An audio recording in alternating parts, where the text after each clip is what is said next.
There's such a thing as happiness without safety. Come join us on the Zoliart Montana podcast as we discuss this and then in from Zoli's upcoming book, Notes to My Nieces. This quote says, "The world does not have to be a safe place for you to have a good life."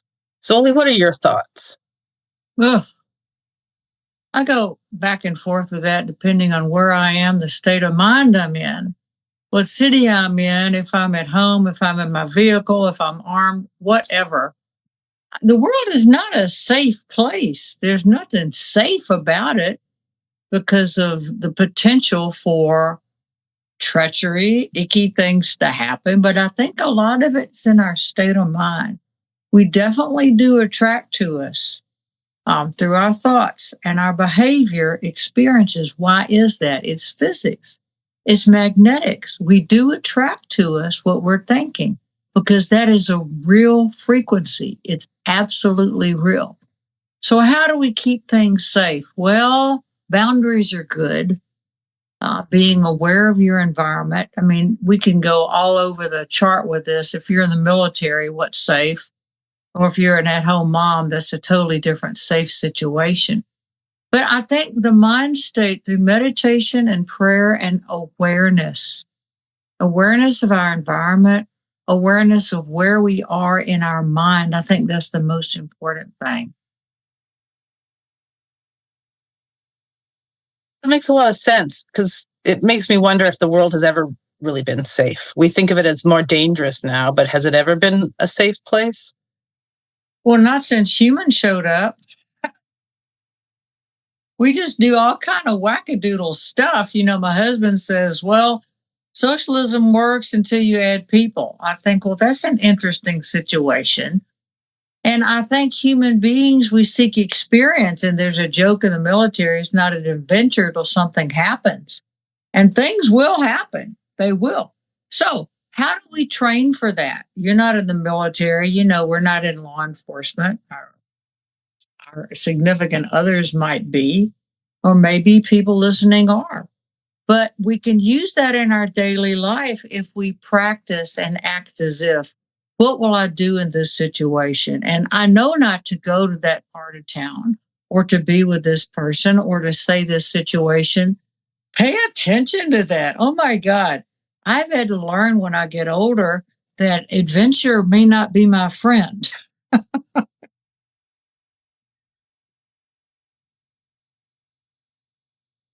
Well, it's very true. And that just points out what you're talking about, how safety is really an individual thing. If you're in law enforcement, your idea of safety is going to be a lot different than if you're just going about your day-to-day life. You won't be noticing the same things.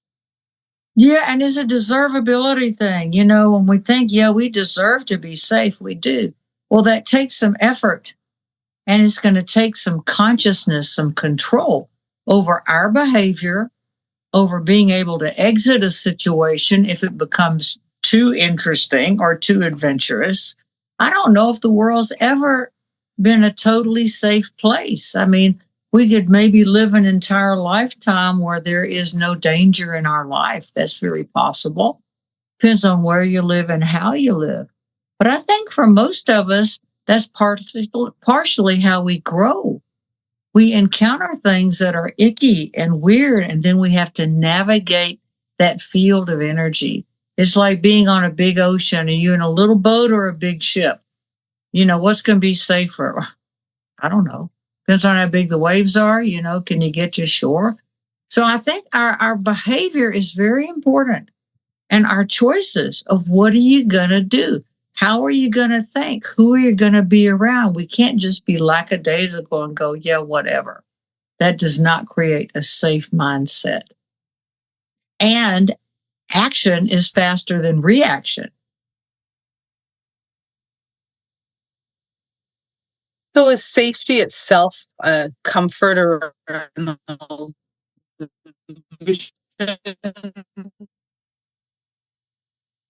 we give ourselves? I couldn't understand any of that. We got a garble thing. Sorry, can you hear me now? Yeah. All right, we'll cut out the garbledness. Is safety an illusion? It can be. Anything can be an illusion. An illusion is a mindset. If it's an emotional thing, it's a glamour. Safety could certainly be a glamour. Oh, I'm safe. Well, boom. No, you're not. I mean, cemeteries are filled with that kind of stuff too. There's just no answer to it. I think about that a lot. Safety is astrologically the earth signs is Capricorn. It's law enforcement, it's military, and what part of yourself? What's your rule structure? What's your basis of safety? And I think that's something that we want to teach our kids. We want to have the people that we love who might be vulnerable in safe situations. And we don't want to expose those who we love to unsafe things. But it depends on your culture, depends on where you live. My husband in the military, if he's overseas, is that a safe situation? No. But they train for that. That's what they do. So your environment is important. Your mind state's important. What have you trained in the idea of action being faster than reaction? Not just with gun control, but how can you control your environment by being able to respond quickly? I think those are all important things. It's a weird subject, and it's such a cultural subject. It is. And I like how the wisdom you have in pointing out that it comes from within and our own individual safety is unique to us. How could it not be? No, if and I do this a lot, if I lined up 10 people that I know and asked them about their home environment, what was safe and what wasn't, or what was your beliefs and your practices, you very well are going to get 10 answers about some of that. You can't respond to something that you haven't thought about before. So I think the structure of our life is important. Things that we count on. What do you count on being safe? As we're talking right now, there's Black Hawk helicopter. That's what you're hearing going over the house. Well, what's going on? Is that safe? I don't know. It's Montana. You never know what's going on in Montana. But you get used to things. If you're in a war zone, you're going to get used to things happening. If you're at home, you'll get used to things happening. And safety ends with surprises, right? So in our mind, if something's happening that's unusual, what are you going to do about it? Well, how do you train your kids for that? That can be a scary thing. It can be. And it seems that being adaptable is really the answer to that, because if we cling to certain things that we thought were safe, often they're materials or, structures that we have built up around us to feel safe. When that goes away, then we can feel really vulnerable. That's a really good point.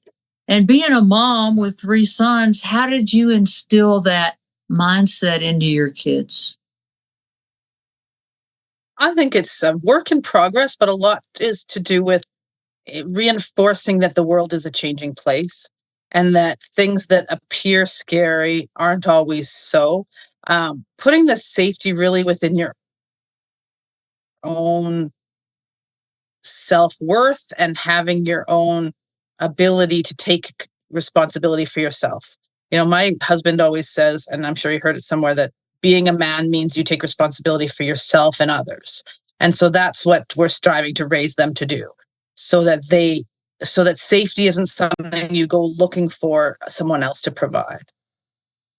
That's excellent. And you got some good kids. And what you were bringing up, I was teaching them to be adaptability, so that when surprising things happen, you can apply your skills that you might have to the situation.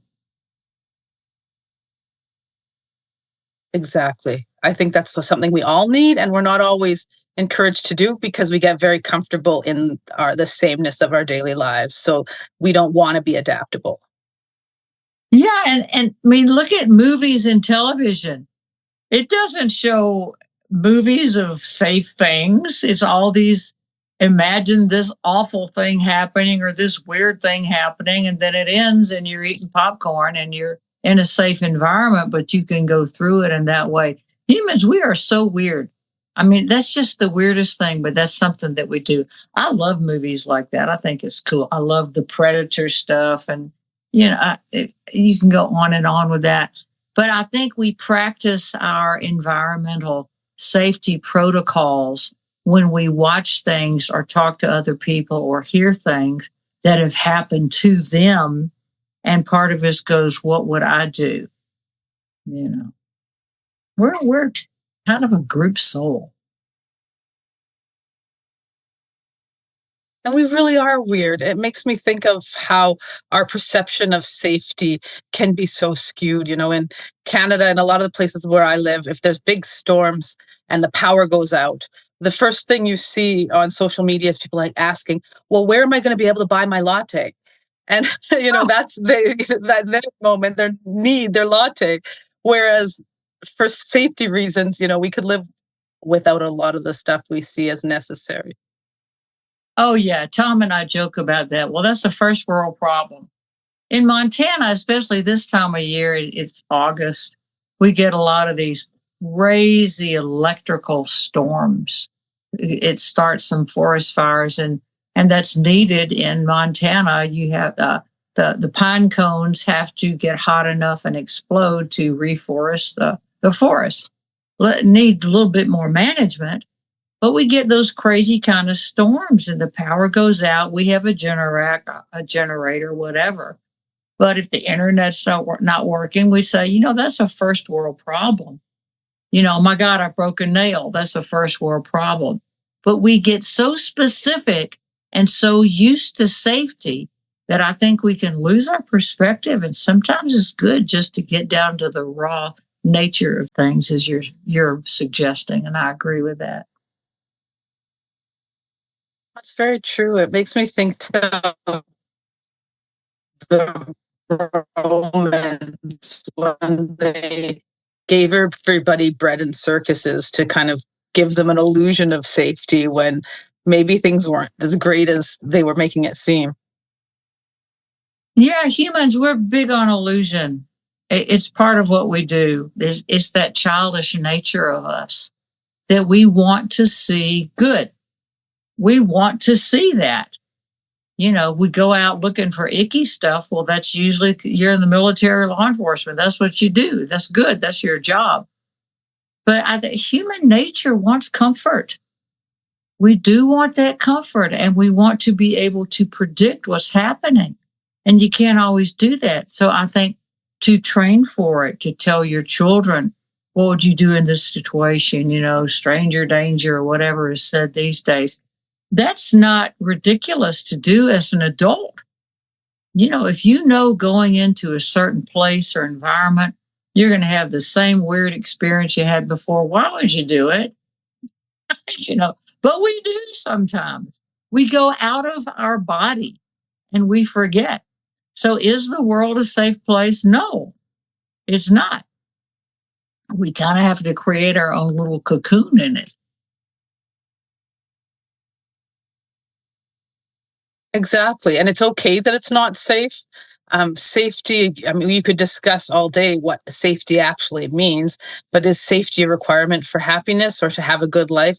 Obviously not, because so many people are living with a lot more detrimental circumstances than we're facing as we sit here chat with each other, and they are living happy lives. And the same can be said throughout history. The idea of a good life, doesn't have to mean that there's no fear or problems. Exactly. You can have a good life. The world does not have to be a safe place for you to live in it. And you will grow more and you will develop more. When you have constant stressors, well, your adrenal glands will be stressed. There's levels to that. But certainly those of us in the Western world, God bless everyone out there. If you're living in a war zone, that is truly not a safe place. But weird enough, we tend to adapt to it. You put children in an awful situation, they will create imaginary things to make them feel happy. And I think that's part of human nature, that we have that ability to do that. But the key to that really is community, a community of spirit, and that love factor of souls together, and of us reaching out when we become afraid or in danger. We will pull in our whole auric field, just whoop, it's just very thin. And when we include others, that is, if they're good others or people we trust, that is when we are in a more Aquarian state of mind, a more New Age state of mind. And what the hell does that mean? It means that we are able to take our personal skills and apply them to the outer world together. How do we get better at sharing that love feeling and amplifying it together? To me, like everything else, it comes and goes. Ah, God. If it were only there all the time, I would probably ascend. And that is definitely not going to happen. I think a practical, realistic view of life and reality, and of realizing there is more out there than you can imagine. There's the weirdest stuff in the world out there. Like what? Bigfoot, that's real. The dogmen, they are real. They are real. The wolf man, the loup-garou, that is real. Certain ones won't have nothing to do with you. But that stuff's out there and it's real. It's not fantasy. Are they going to come attack you? Probably not. I'm not going to get into that. I'm not even going to get into that whole thing. But there are things that we don't know about. And does that make you vulnerable and unsafe? It can. But why do we resist the knowledge of things that scare us? Because we don't know how to integrate it into our life. So you have to do it a bit at a time. Person to person is easier than a big disclosure of all this stuff's going to be happening and everybody together needs to figure it out. That's not going to happen. And that makes people very vulnerable.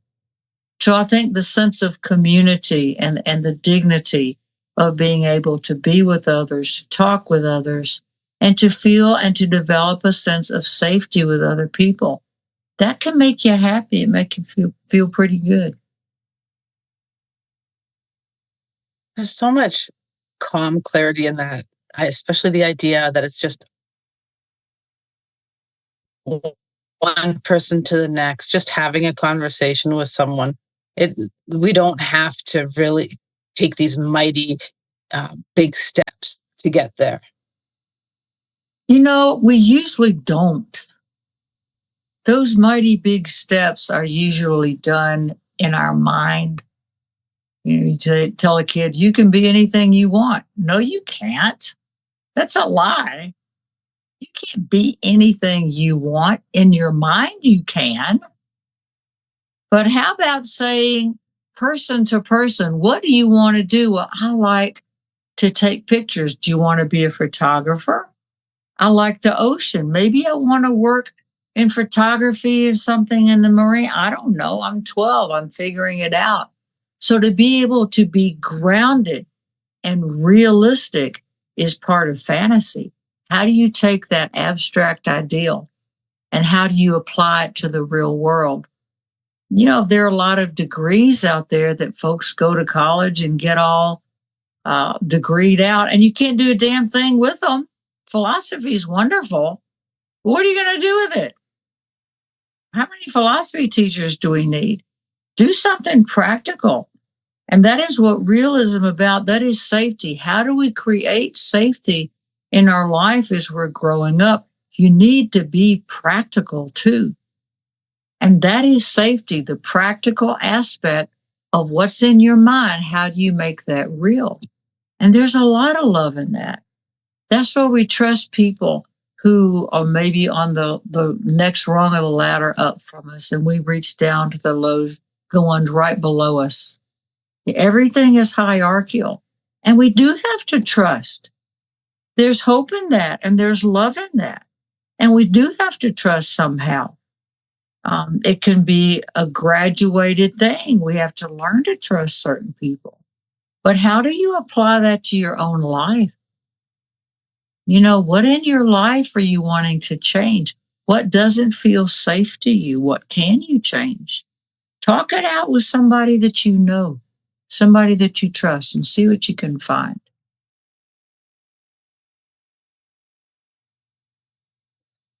Seek it within themselves because we're so eager for that feeling of safety to come from somewhere else. We're always waiting for someone to save us.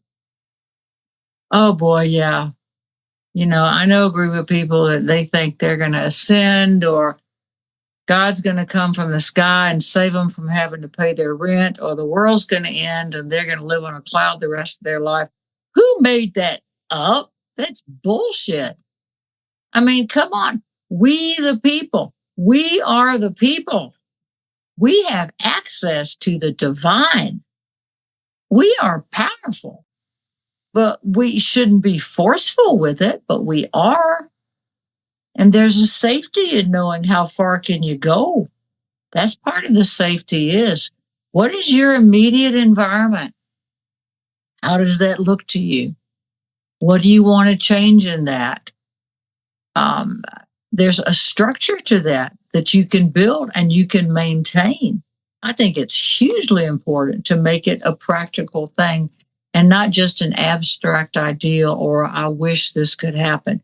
Make it happen. We're powerful. We have access to the divine.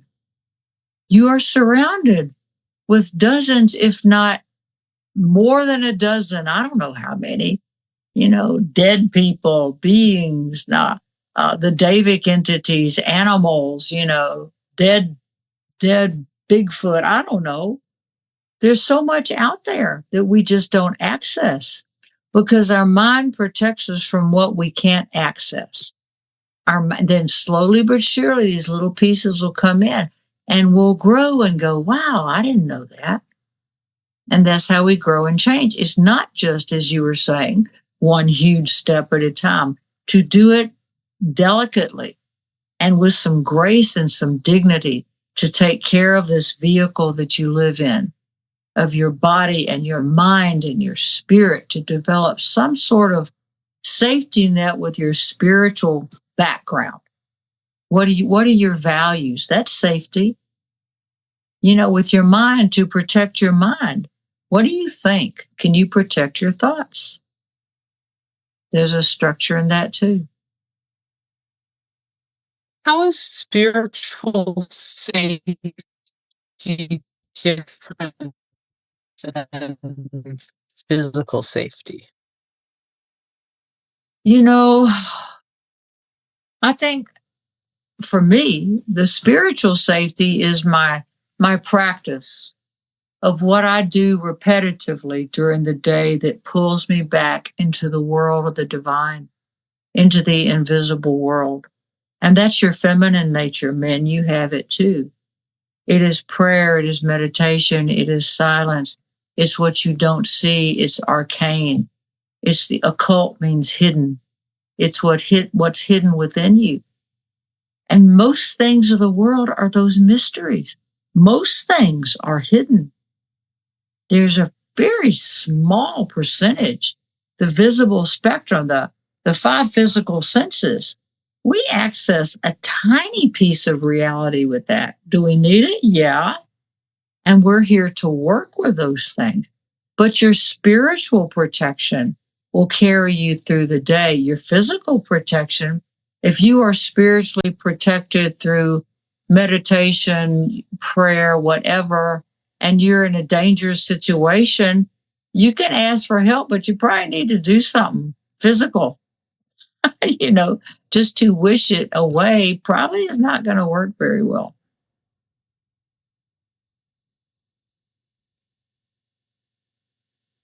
So the same way we're connected, our physical and our spiritual, they kind of go hand in hand. They really do. And we want to divide this up and make it safe. And it's not dividable. All this is happening at the same time. But what sort of spiritual bank account do you have?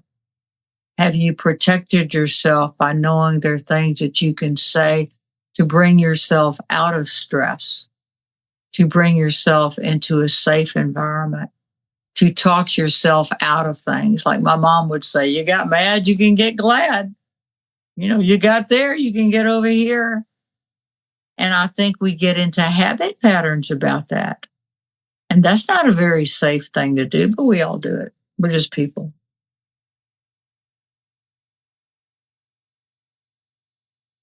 Yeah, we really are. And we don't often succeed, or we stumble and do something detrimental instead. That's just human nature.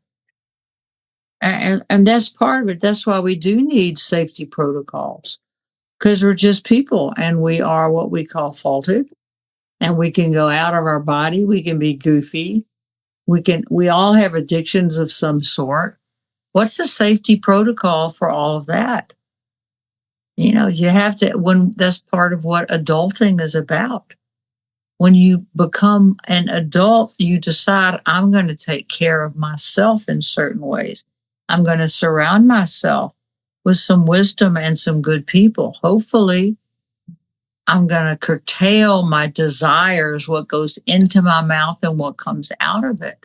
All that will create a safer environment, I think. And when we feel safe, it seems like we have more clarity and insight into taking action towards our purpose or living in an authentic way. That authenticity brings a calm, a sense of calm, and there's a silence that happens. It's to where all's well with the world. And we can get that in different ways. You can be in a room full of people making noise and you can feel that. Where does it come from? I don't know. Is something moving through my astrology chart giving me that? Or did somebody say something? I don't know. But when it happens, it's grace and it's dignity. But you can be guaranteed it's going to go away because the next big onslaught is coming. Things don't get easier, but hopefully we get better at handling.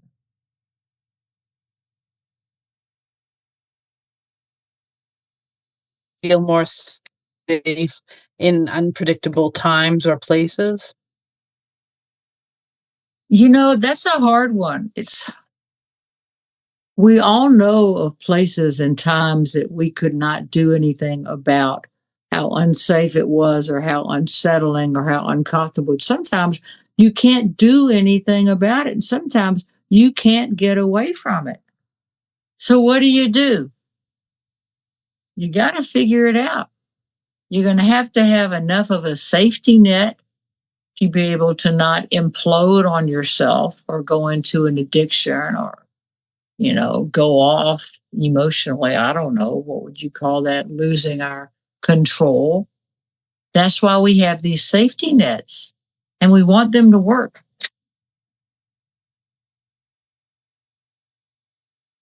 Yeah, we kind of expect them to. And when they don't, then we almost lose ourselves in the chaos.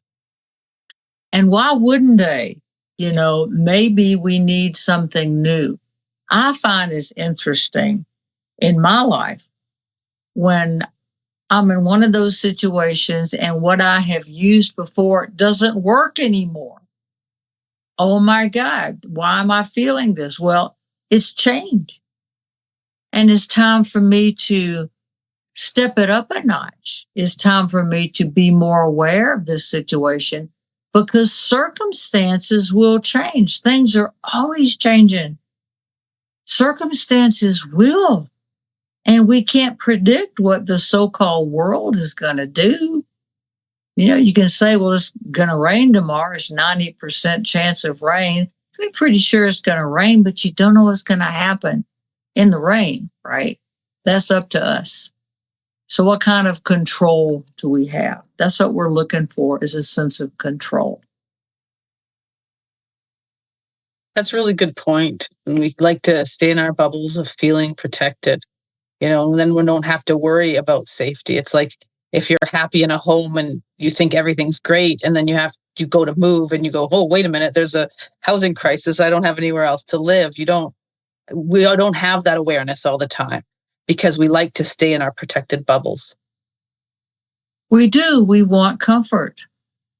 We want comfort. And certainly all people, yes, idealistically, all people deserve comfort. They deserve safety, enough food, potable water, and income, health, a good government. We deserve all of that. Why? Because that would be an ideal. That's what the plan of light, love, and power that was developed by Sanat Kumara through hierarchy, through Maitreya. That is what we're working towards. Why is everything so wackadoodle? Well, greed, power, force is all the deadly sins, all the icky parts of humanity. But here's the cool thing. We're going to figure it out. We're going to figure it out. And we're actually further along than we seem to be. So have hope and don't lose hope, but find how in your life you can create more control over yourself, what goes in your mouth, what comes out. How can you control your spiritual and your mental state of mind as well as your emotion? That's safety. Yeah, because it's right within you and it's one of the only things we can actually control. So it's almost like we blame the outside circumstances that are unsafe because we don't want to look at what we might need to change within ourselves. That's exactly what drove me crazy all week. That one thing, you hit on that, thinking, okay, I was fine when I walked into this room, and now I'm in a shitty mood. The room looks the same as it did. What's different, Zoli? Well, I'm cranky. Nothing's different. It's all inside of me. And that has been driving me nuts. So there's clearly something that I am wanting to change about that, to have more control over that. And I can only do it by going, wow, I did that again. But the first thing is to notice it, just to notice and be aware of what we're doing and how it comes up, why it comes up, and how we react to it instead of respond. That's the first step. And for me, it may take a while. It probably will, but I want to figure it out. I want more sense of self-control. And those values, nobody can take those from you. Those are inside of you. That's divine. And noticing is so amazing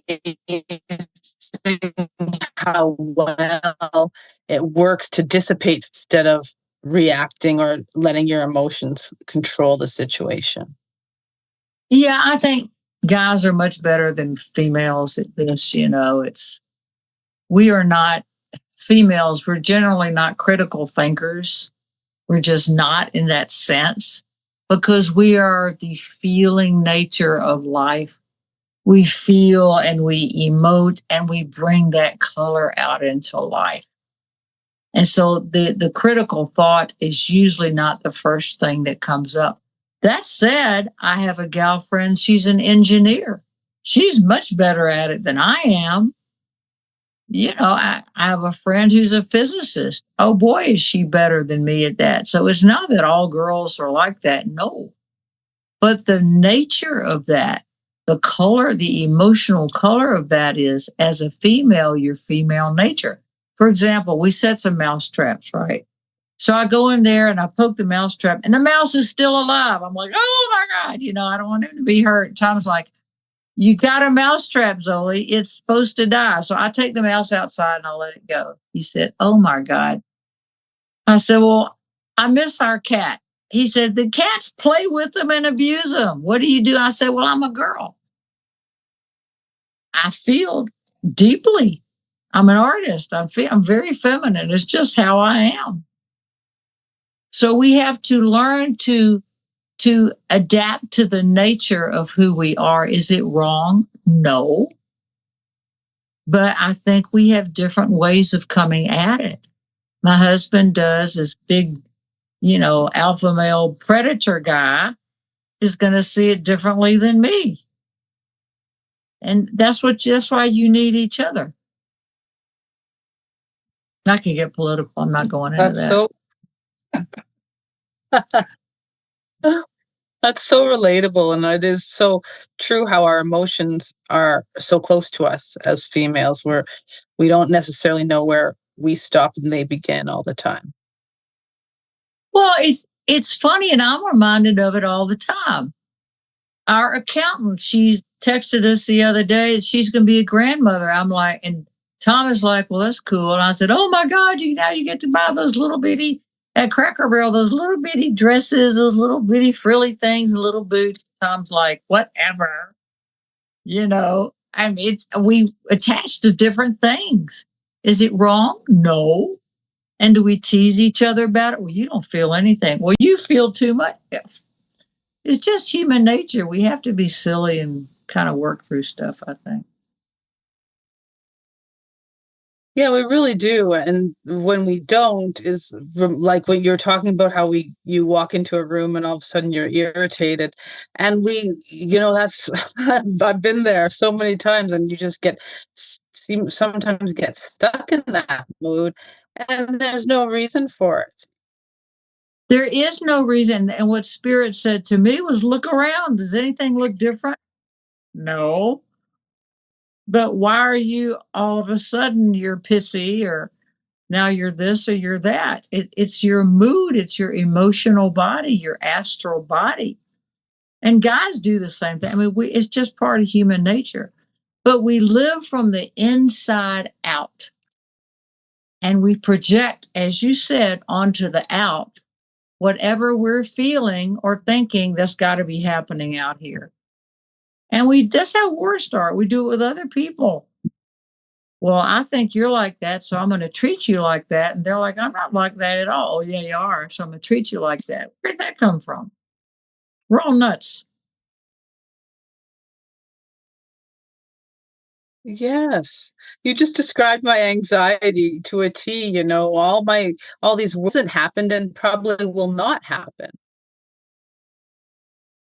We do project, and that's part of this safety protocol. What will happen if this happened? What will happen if that happened? That's men and women do the same thing, and that's not such a bad thing. But girls, we take it often. I was out an hour later looking for that mouse that I let out of the trap. Tom's like, what are you doing? I said, well, I'm seeing if he's still out there. He said, how do you know which one it is? I said, because his fur was all messed up on the top. Tom's like, oh my God. We had a situation a couple years ago. We had a couple operators come to visit, SF operators, and there was a chipmunk that got loose in the house. What are they doing? We had Operation Chipmunk Down. I was going to open a window and let it out. No, they get out there 22. They're going to shoot it. They're like, I have 5 operators running around my house going after a chipmunk. I thought, oh, don't hurt him.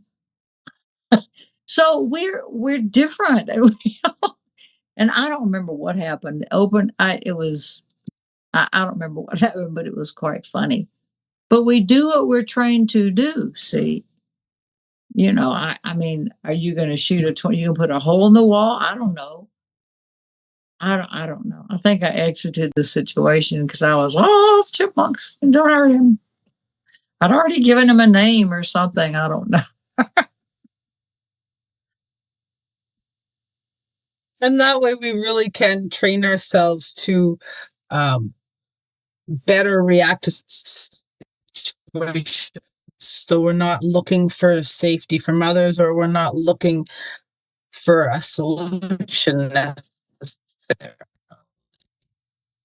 Oh, I don't know if we can ever do that. I think the best we can do is fix some of it. I'm just convinced of that. And I think the best I'm going to be able to do with my artistic hyper reactivity, autism, INFJ, all of this stuff that makes me who and what I am. Why do I want to change that? Why can't I look at that, Zoe, and say, how can I adapt that to the situation in a better way? Maybe that's the answer. I don't know. I'll let you know.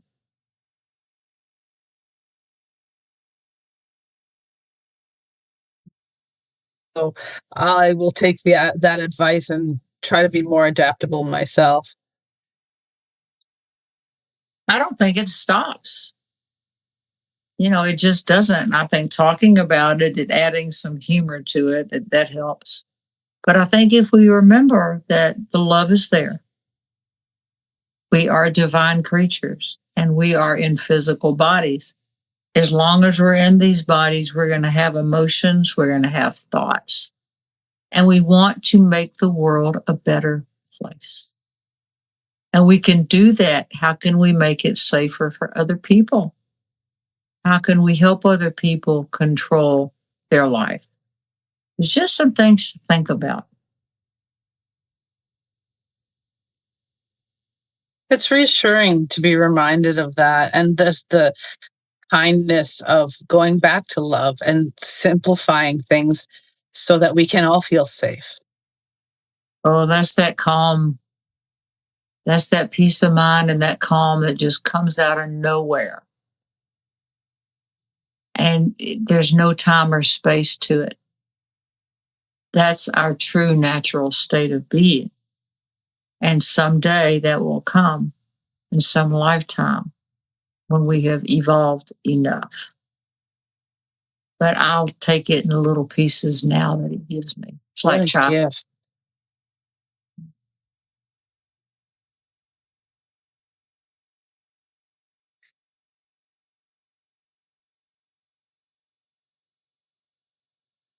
I appreciate all of your compassion as you talk to us about these ideas, because you just remind us how we're all connected and we really do all have the same struggles and the same hopes and the same dreams. We do. And thank you for that. That's a kindness that's very gracious, but I need to hear it too. I always feel enlivened after the podcast and the radio shows because I want y'all to know you are not alone. We don't separate you from us here at Zoliart. We are in this together, and God help any of us, just any of us. But thank you, Linda. Y'all go in peace.